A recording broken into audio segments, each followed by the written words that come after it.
बपतिस्मा क्या है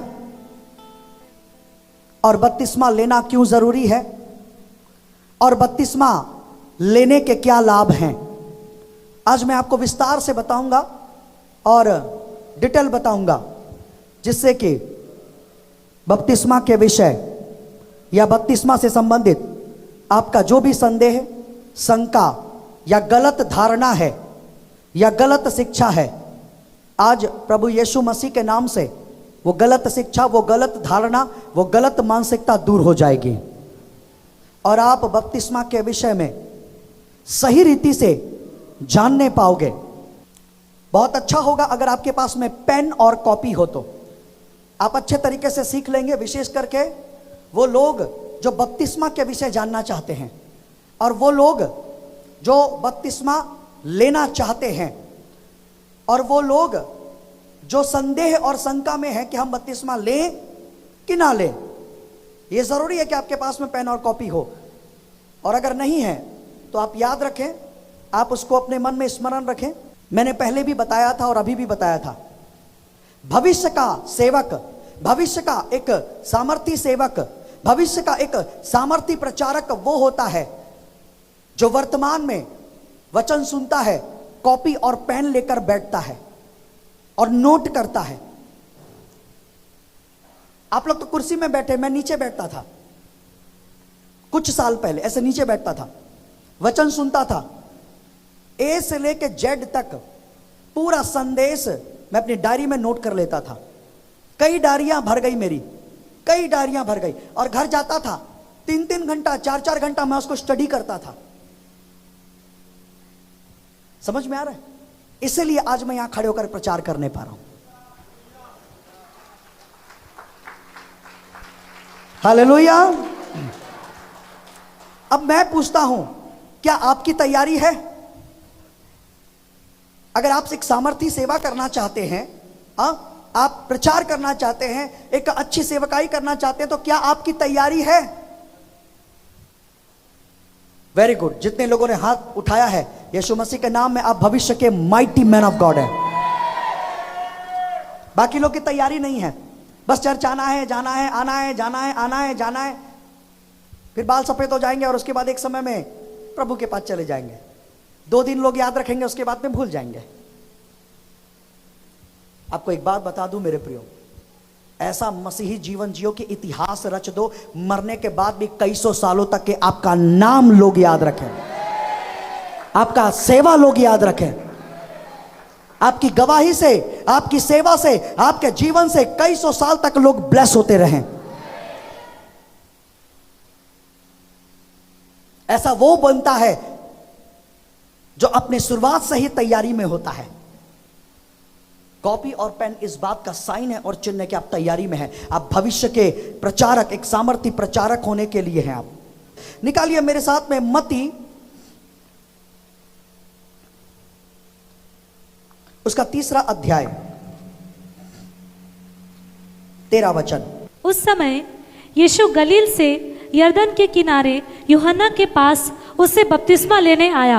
हाँ, उस समय मतलब प्रभु यीशु मसीह के युग में, प्रभु यीशु मसीह के समय में, प्रभु यीशु गलील से यरदन नदी के किनारे यूहन्ना बपतिस्मा देने वाले से बपतिस्मा लेने के लिए आया। मेरे प्रियो, बपतिस्मा देखने वाली एक ऐसी भौतिक विधि है जिसमें आत्मिक अर्थ छिपे हुए हैं, जिसमें आत्मिक भेद, आत्मिक रहस्य छुपा हुआ है बपतिस्मा के पीछे। बपतिस्मा दिखाई देने वाली भौतिक विधि है, लेकिन बपतिस्मा के पीछे जो आत्मिक अर्थ है ना, वो दिखता नहीं है, वो उस बपतिस्मा में छुपा हुआ है, जो आपके जीवन से वो आत्मिक अर्थ उसका आपके जीवन में पूरा होता है। हालेलुया। मेरे प्रियो, बपतिस्मा यीशु मसीह के द्वारा ठहराया गया एक संस्कार है विश्वासियों के लिए। ध्यान से सुनिएगा, बपतिस्मा किसने ठहराया?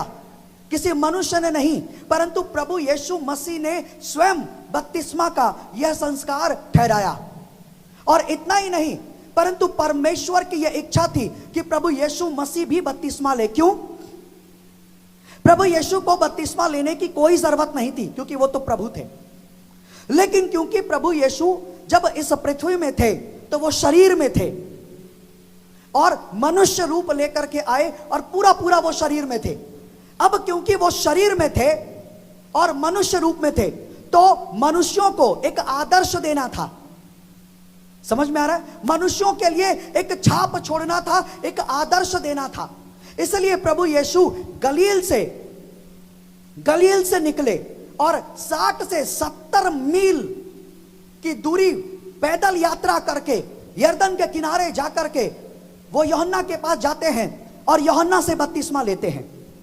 अब मेरे प्रियो, जब प्रभु यीशु बपतिस्मा को इतना महत्व दे रहे हैं, बपतिस्मा को इतनी गंभीरता से ले रहे हैं कि वो गलील से 60-70 मील की पद यात्रा करते हुए वो जा रहे हैं और यरदन जाकर के वो यूहन्ना से बपतिस्मा लेते हैं। तो मेरे प्रियो, ये सोचिए कि जब प्रभु यीशु को बपतिस्मा लेना जरूरी था तो आपको और मेरे को बपतिस्मा लेना और कितना ज्यादा जरूरी नहीं है। Hallelujah, hallelujah. अगर आप पहला पत्रस उसका 3 अध्याय, पहला पत्रस 2 अध्याय और अगर आप उसके 21 वचन को पढ़ते हैं तो देखिए उसमें क्या लिखा। पहला पत्रस 2 अध्याय उसका 21 वचन देखो क्या लिखा पर्दे पर। और तुम इसी के लिए बुलाए भी गए हो क्योंकि मसीह भी तुम्हारे लिए दुख उठाकर तुम्हें एक आदर्श दे गया है। हाँ, क्योंकि मसीह भी तुम्हारे लिए दुख उठाकर तुम्हें एक आदर्श दे गया है कि तुम भी उसके पद चिन्हों पर चलो, कि तुम भी उसके पद चिन्हों पर चलो। प्रभु यीशु ने अगर बपतिस्मा लिया है तो हमको भी बपतिस्मा लेना जरूरी है। अगर सही मायने में हम प्रभु के भक्त हैं, हम सही मायने में प्रभु पर विश्वास करते हैं तो हम बपतिस्मा लेंगे। और अगर हम बपतिस्मा ले रहे हैं तो हम प्रभु यीशु के पद चिन्हों पर चल रहे हैं। अगर हम बपतिस्मा नहीं ले रहे हैं तो हम प्रभु यीशु के पद चिन्हों पे नहीं चल रहे हैं, हम अपने ही इच्छा और अपने मन के पद चिन्हों पे चल रहे हैं। उससे आप ब्लेस नहीं हो पाओगे। जो प्रभु यीशु मसीह के पद चिन्हों में चलता है, जो प्रभु यीशु के पीछे चलता है, जो प्रभु यीशु की अगुवाई में चलता है, मेरे प्रियो, वो सच्चा मसीह का चेला है और वो सच्चा सेवक है और वो सच्चा परमेश्वर का विश्वासी है। आमीन। अगर हम प्रभु के भक्त हैं, हमको बपतिस्मा लेना है और हमको बपतिस्मा लेकर हमको प्रभु यीशु मसीह के पद चिन्हों पर चलना है। मेरे प्रियो, जब प्रभु यीशु ने बपतिस्मा को महत्व दिया तो हमें भी बपतिस्मा को महत्व देना है। कितनों को समझ में आ रहा है? आमीन। देखो आगे मत्ती 3 अध्याय और उसका 14 परंतु यूहन्ना ये कहकर उसे रोकने लगा, मुझे तो तेरे हाथ से बपतिस्मा लेने की आवश्यकता है, पर तू मेरे पास आया है। यीशु ने उसको ये उत्तर दिया, अब तो ऐसा ही होने दे, क्योंकि हमें इसी रीति से सब धार्मिकता को पूरा करना उचित है। हाँ, अब जब प्रभु यीशु मसीह यरदन किनारे यूहन्ना के पास जाते हैं बपतिस्मा लेने के लिए, तो जब यूहन्ना यीशु को देखता है तो यूहन्ना पहचान जाता है, क्योंकि यूहन्ना खुद स्वर्ग से आया हुआ एक व्यक्ति था। यूहन्ना यीशु को पहचानता है और यूहन्ना यीशु मसीह को कहता है कि तू तो सृष्टि करता है, तेरे हाथ से तो मुझे बपतिस्मा लेना चाहिए, मैं तुझे कैसे बपतिस्मा दे सकता हूं मेरे प्रभु। तब प्रभु यीशु मसीह कहते हैं कि नहीं, अब तो ऐसा ही होने दे कि तू मुझे बपतिस्मा दे, क्योंकि हमको मिलकर इसी रीति से धार्मिकता को पूरी करना है। अर्थात तुझे बपतिस्मा देकर और मुझे बपतिस्मा लेकर परमेश्वर की धार्मिकता को पूरी करना है।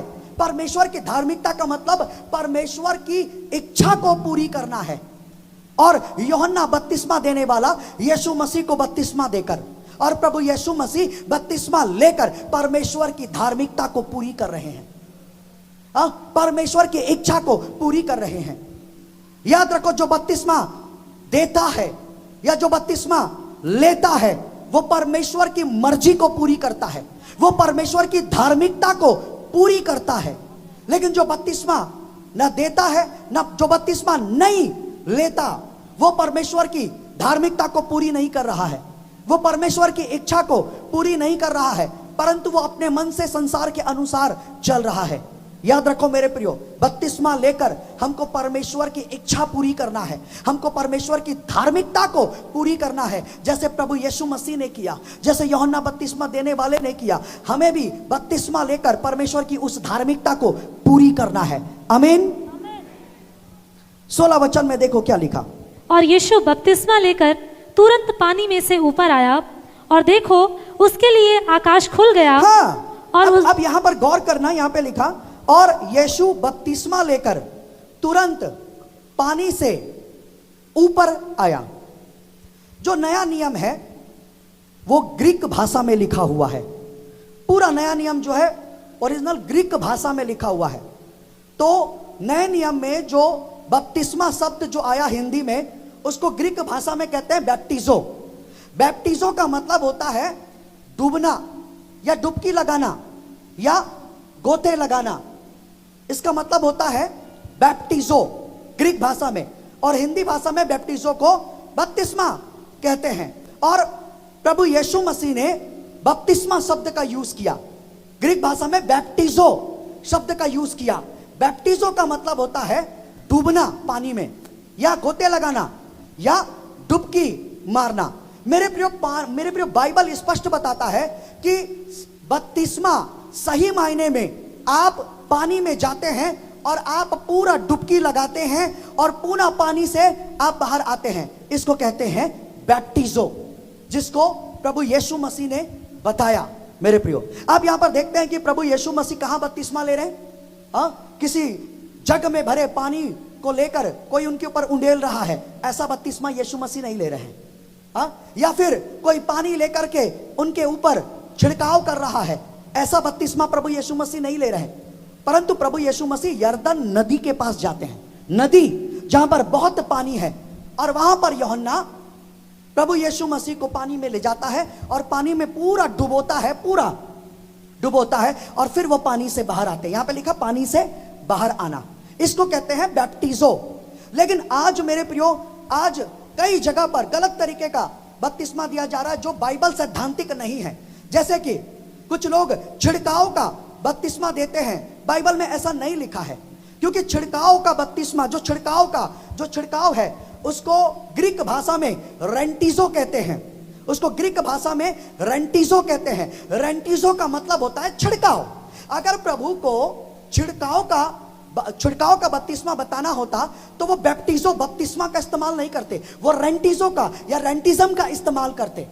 लेकिन परमेश्वर ने रेंटिजो या रेंटिज्म का इस्तेमाल नहीं किया, परंतु बैप्टिजो बपतिस्मा का इस्तेमाल किया है। छिड़काव का बपतिस्मा नहीं होता, बाइबल सिद्धांतिक नहीं है ये। दूसरा, कुछ लोग जग में पानी लेते हैं और पानी लेकर के ऊपर उंडेल देते हैं और उसको बपतिस्मा कहते हैं। यह बाइबल सैद्धांतिक नहीं है। इसको एचचीजो कहा जाता है। एचचीजो का मतलब होता है पानी लो और उंडेल दो। पानी लाओ मनुष्य के सामने में और उसके ऊपर में उंडेल दो। यह सिद्धांत यीशु मसीह ने नहीं दिया, याद रखो। यीशु ने ना रेंटिजो का इस्तेमाल किया, यीशु ने ना एक चीजों का इस्तेमाल किया, परंतु प्रभु यीशु मसीह ने बैप्टिजो का इस्तेमाल किया, और उसी को हिंदी में बपतिस्मा कहते हैं। और बपतिस्मा का मतलब होता है डूबना, पानी में डूबना। कितने लोगों को समझ में आ रहा है? छिड़काव का कोई बपतिस्मा बाइबल में नहीं बताया गया है। पानी को उंडेलने का बपतिस्मा, यह रीति कहीं बाइबल में नहीं लिखा हुआ है। बाइबल में बैप्टिजो बपतिस्मा का इस्तेमाल किया गया है, रेंटिजो का नहीं और एक्सिजो का इस्तेमाल नहीं किया गया। समझ में आ रहा है? समझ में आ रहा है? हालेलुया। आपको डूब का बपतिस्मा लेना है। समझ में आ रहा है? हालेलुया। अब देखिए मत्ती 28 और उसका 19 में हम जाते हैं। इसलिए तुम जाओ, सब जातियों के लोगों को चेला बनाओ और उन्हें पिता और पुत्र और पवित्र आत्मा के नाम से बपतिस्मा दो। आगे, और उन्हें सब बातें जो मैंने तुम्हें आज्ञा दी हैं मानना सिखाओ, और देखो मैं जगत के अंत तक सदा तुम्हारे संग हूं। अब आपको मैं बता दूं मेरे प्रियो, जब प्रभु यीशु मसीह का स्वर्गारोहण हो रहा था और प्रभु यीशु मसीह अब चेलों के सामने से स्वर्ग में उठाए जाने पर थे, उसके कुछ समय पहले, मतलब स्वर्ग उठाए जाने से पहले प्रभु यीशु मसीह चेलों को आज्ञा दे रहे, कलीसिया को आज्ञा दे रहे। यह उनकी अंतिम और प्रमुखतम और महान आज्ञा थी। एक चीज याद रखिएगा, जब कोई व्यक्ति कहीं जा रहा होता है या मर रहा होता है, उसके पहले जो वो आज्ञा देता है, वो आज्ञा बहुत महत्वपूर्ण होती है, वो आज्ञा बहुत महत्व रखती है। और आपको बता दूं, मत्ती 28 और 19 और 20 वचन में जो लिखा, इसको महान आज्ञा कहा गया है। ये प्रमुखतम आज्ञा थी यीशु के, ये सबसे गंभीर आज्ञा थी प्रभु यीशु की। और प्रभु यीशु मसीह क्या आज्ञा देते हैं कलीसिया को? पिता पुत्र जाओ और पिता पुत्र पवित्र आत्मा के नाम से लोगों को बपतिस्मा दो, और लोगों को यह मानना सिखाओ कि वो पिता पुत्र और पवित्र आत्मा के नाम से बपतिस्मा ले। जाओ, आज्ञा दिया प्रभु यीशु ने कि पिता पुत्र पवित्र आत्मा के नाम से लोगों को बपतिस्मा दो, और जो आज्ञा मैंने तुमको दिया है, तुम जाकर लोगों को यह आज्ञा बताओ और मानना सिखाओ कि वो लोग भी पिता पुत्र पवित्र आत्मा के नाम से बपतिस्मा ले लें। और देखो, जितने लोग मेरी आज्ञा का पालन करेंगे, जगत के अंत तक उनकी सुरक्षा के लिए मैं उनके संग रहूंगा, मैं उनके साथ रहूंगा। याद रखो मेरे प्रियो, प्रभु यीशु से अगर आशीष पाना चाहते हो, चंगाई पाना चाहते हो, छुटकारा पाना चाहते हो, तो आपको प्रभु यीशु की आज्ञा का पालन करना होगा। आज्ञा पालन में आशीष है। जो आज्ञा पालन करता है वो आशीषित होता है, लेकिन जो आज्ञा उल्लंघन करता, जो आज्ञा का पालन नहीं करता, वो कैसे ब्लेस होगा? Hallelujah, hallelujah.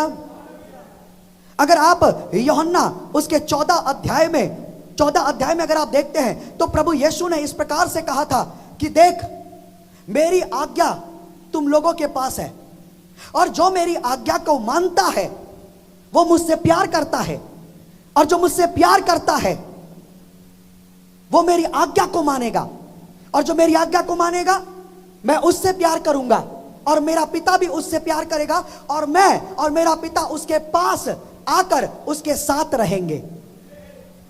कितना बड़ा आशीष है! जो आज्ञा मानता है वो खुदा से प्यार करता है, और जो आज्ञा मानता है, यीशु कहता है, पिता कहता है, हम तुमसे प्यार करेंगे और तुम्हारे साथ आकर के रहेंगे। हालेलुया। याद रखो मेरे प्रियो, पिता पुत्र पवित्र आत्मा के नाम से बपतिस्मा लेना, यह यीशु मसीह की आज्ञा है। और मैं आपको सिखा रहा हूं कि आप इस आज्ञा को मानो, और पिता पुत्र पवित्र आत्मा के नाम से आप बपतिस्मा ले लो। बपतिस्मा लेकर के आप यीशु मसीह की आज्ञा का पालन करते हैं। इससे होगा क्या?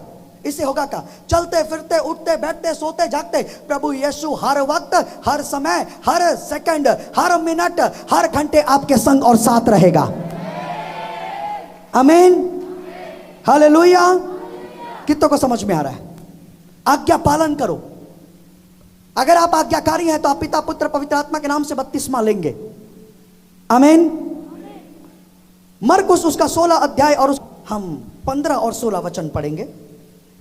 और उसने उनसे कहा, तुम सारे जगत में जाकर सारी सृष्टि के लोगों को सुसमाचार प्रचार करो। हाँ। जो विश्वास करे और बपतिस्मा ले उसी का उद्धार होगा, परंतु जो विश्वास ना करेगा वो दोषी ठहराया जाएगा। हाँ, स्पष्ट लिखा हुआ है बाइबल में कि जो विश्वास करे और बपतिस्मा ले उसी का उद्धार होगा, वही नया जन्म पाएगा, अनंत जीवन पाएगा। परंतु जो विश्वास ना करे वो बपतिस्मा नहीं लेगा, और जो विश्वास नहीं करेगा वो दोषी ठहराया जाएगा। याद रखो मेरे प्रियो, बाइबल में स्पष्ट लिखा हुआ है। अगर आप यूहन्ना उसके 3 अध्याय में अगर उसका 18 वचन पढ़ते हैं, तो उसमें लिखा हुआ है कि जो विश्वास नहीं करते वो दोषी ठहर चुके हैं, और उनके ऊपर में दंड की आज्ञा है। और दंड की आज्ञा का कारण यह है कि प्रभु यीशु मसीह इस जगत में ज्योति बन करके आए, लेकिन वो लोग प्रभु यीशु को और ज्योति को ग्रहण नहीं किए, स्वीकार नहीं किए। क्यों? क्योंकि वो प्रभु यीशु से, वो ज्योति से अधिक महत्व, अधिक प्रिय उन्होंने शैतान को और अंधकार को जाना। उन्होंने शैतान अंधकार को अधिक प्रिय जाना, इसलिए उन्होंने प्रभु यीशु को और उस ज्योति को स्वीकार नहीं किया, ग्रहण नहीं किया। इसलिए उनके ऊपर दंड की आज्ञा है। क्या है दंड की आज्ञा? जो विश्वास नहीं करेगा वो दोषी ठहराया जाएगा, और उसके ऊपर दंड की आज्ञा क्या है? दूसरी मृत्यु, अर्थात नरक। ये दूसरी मृत्यु। कौन? जो विश्वास नहीं करेगा। आपको मैं बता दूं मेरे प्रियो, अगर हम विश्वास करते हैं तो हम बपतिस्मा लेते हैं, क्योंकि बपतिस्मा लेना इस बात का प्रमाण है कि हमने प्रभु यीशु मसीह पर विश्वास किया है। और जो व्यक्ति बपतिस्मा लेने के लिए आनाकानी करता है या बपतिस्मा के लिए संदेह शंका करता है, इसका मतलब कि अभी उसका विश्वास यीशु मसीह पर पूर्ण नहीं है। वो यीशु पर अभी विश्वास नहीं करता सही रीति से, वो यीशु पर अभी विश्वास नहीं करता, वो सही रीति से विश्वास नहीं कर रहा है, परंतु अभी भी वो संदेह और शंका कर रहा है। ऐसे में तो आप दोषी ठहरेंगे, ऐसे में तो आपके ऊपर दंड की आज्ञा हो जाएगी। ऐसे में, क्योंकि जो व्यक्ति प्रभु यीशु पर सही रीति से विश्वास करता है, जो सच्चा विश्वास करता है, वो बपतिस्मा लेगा। वो बपतिस्मा के लिए संदेह शंका नहीं करेगा, वो आनाकानी नहीं करेगा, क्योंकि बपतिस्मा लेना इस बात का प्रमाण है कि हम प्रभु यीशु मसीह पर विश्वास करते हैं, सच्चा विश्वास करते हैं, अटूट विश्वास करते हैं। और जो विश्वास करेगा वो उद्धार पाएगा। कितनों को समझ में आ रहा है? जो विश्वास नहीं करेगा वो बपतिस्मा नहीं लेगा, वो दोषी ठहराया जाएगा। और होगा क्या? उसके ऊपर दंड की आज्ञा है, वो स्वर्ग नहीं जा सकता, वो ब्लेस नहीं हो सकता, क्योंकि स्वर्ग जाने के लिए आपको स्वर्ग के परमेश्वर की आज्ञा का पालन करना होगा। कितनों को समझ में आ रहा है? Hallelujah, hallelujah, hallelujah. देखो, आपको कुछ उदाहरण के द्वारा बताता हूं। प्रेरितों के काम में, प्रेरितों के काम और उसका अगर अपन 8 अध्याय निकाल ले, सब प्रेरितों के काम 8 अध्याय और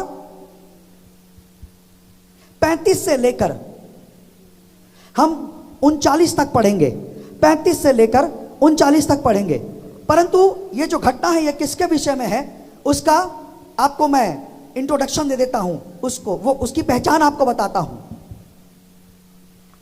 कुछ देश का एक मनुष्य आ रहा था जो खोजा और कुशियों की रानी कंदाके का मंत्री और खजांची था। वह आराधना करने को यरूशलेम आ रहा था। अब हम 35 से पढ़ेंगे। तब फिलिप्पुस ने अपना मुंह खोला और इसी शास्त्र से आरंभ करके उसे यीशु का सुसमाचार सुनाया। यीशु का सुसमाचार सुनाया। मार्ग में चलते चलते वे किसी जल की जगह पहुंचे।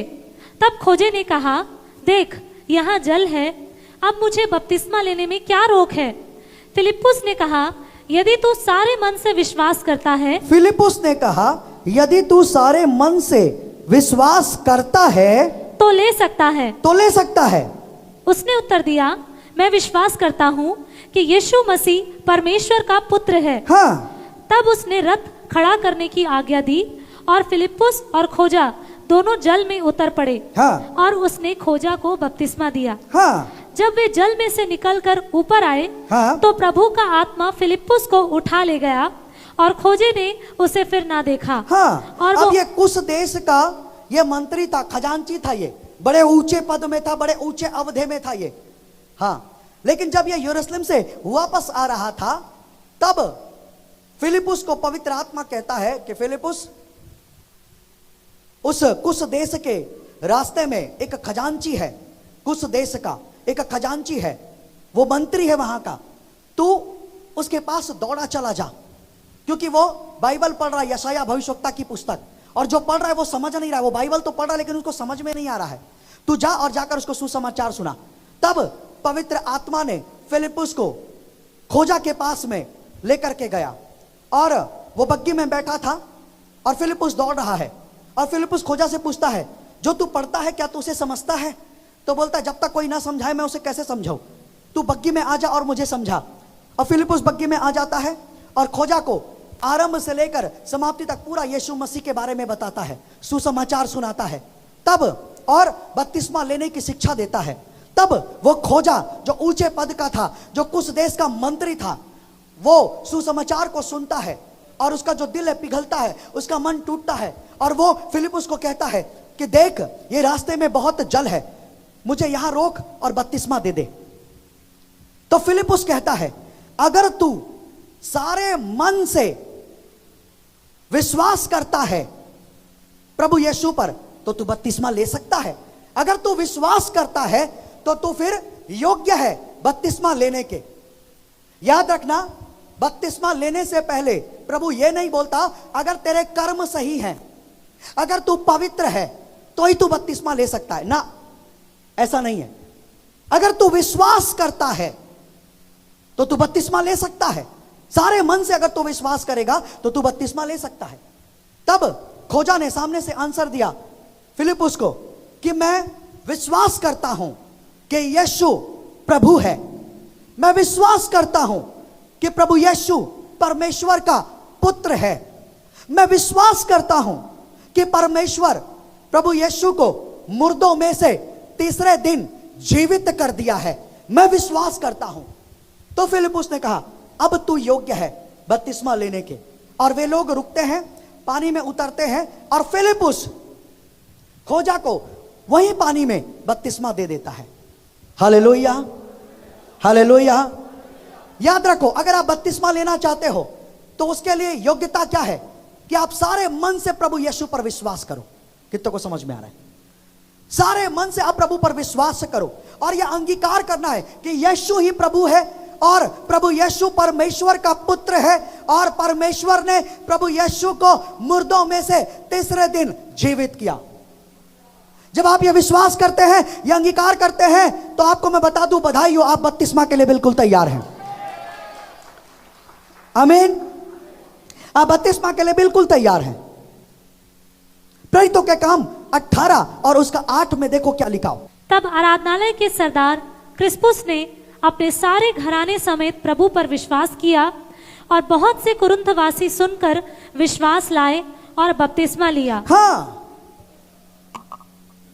कुरिन्थ के नगर में जो वहां का अधिकारी था वो और कुरिन्थवासी, जब उन्होंने प्रभु यीशु मसीह का वचन सुना, सुसमाचार सुना, तो उन्होंने विश्वास किया। और जब उन्होंने विश्वास किया तो उन्होंने तुरंत बपतिस्मा लिया। जो विश्वास करता है वो बपतिस्मा लेता है। जो विश्वास नहीं करता प्रभु यीशु में, वो बपतिस्मा नहीं लेता। याद रखो।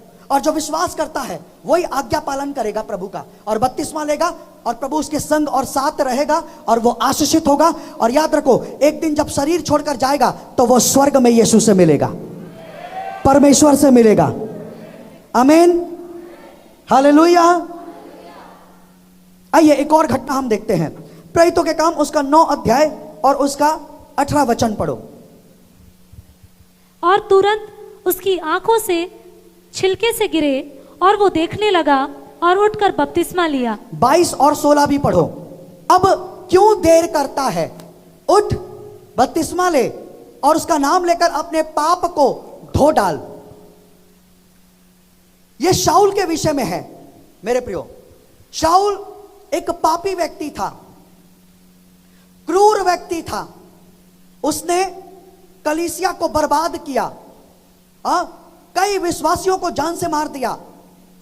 कई लोगों को वो जेल में, बंदीगृह में डाल दिया, जेल में डाल दिया। यहां तक कि जो खुदा का जो दास था स्तेफनुस, उसकी भी हत्या में यह शाऊल का हाथ था। शाऊल एक हत्यारा था, पापी था, क्रूर व्यक्ति था।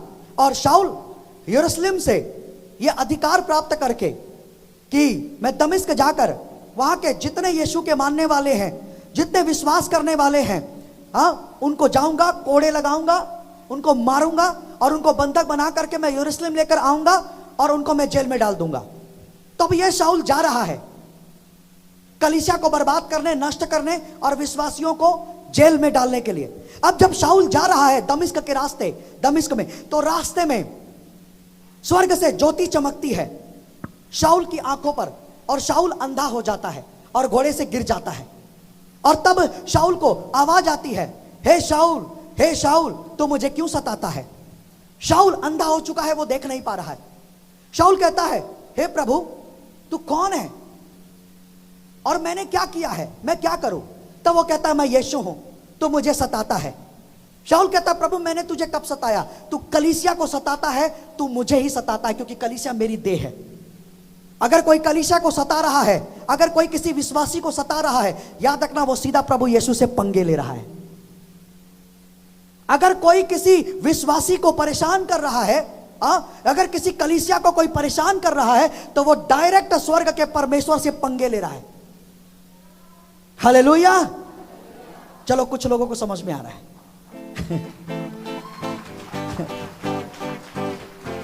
हालेलुया। जैसे ही वो जा रहा था कि कलीसिया को नष्ट करेगा, विश्वास यीशु के मानने वाले को वो जेल में कर देगा, रास्ते में था कि यीशु ने ज्योति चमकाई, अंधा हो गया, घोड़े से सीधा नीचे, आसमान में था, सीधा जमीन पर आ पटका प्रभु ने उसको और बोला तू मेरे को क्यों सता रहा है।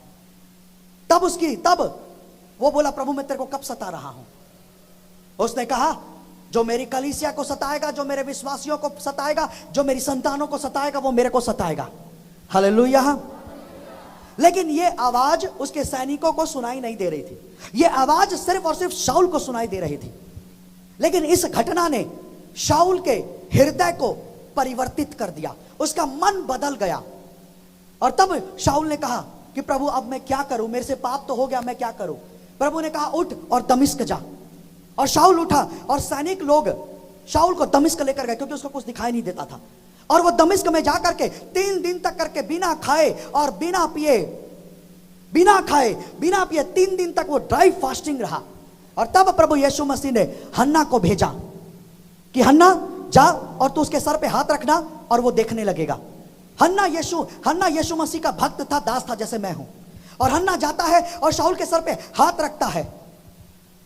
जैसे ही शाऊल के सर पे हाथ रखता है तो उसके आंखों से छिलके गिरते हैं, उसकी आंखों से छिलके गिरते हैं और वो देखने लग जाता है। और तब हन्ना, मत्ती 22:16 के वचन के अनुसार, तब हन्ना शाऊल को कहता है कि अब देर मत कर, उठ बपतिस्मा ले जल्दी से, देर मत कर, अब बहुत देर किया तूने, अब देर मत कर, उठ जल्दी बपतिस्मा ले और यीशु मसीह का नाम लेकर अपने पाप को धो डाल।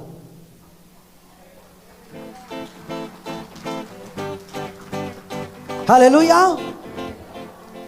आज हन्ना की जगह मैं हूं और शाऊल की जगह हो सकता है आप में से बहुत लोग हों, और मैं आपसे कहता हूं उठ, देर मत कर, फुर्ती से बपतिस्मा ले ले और यीशु मसीह का नाम लेकर अपने पाप धो डाल। आमीन।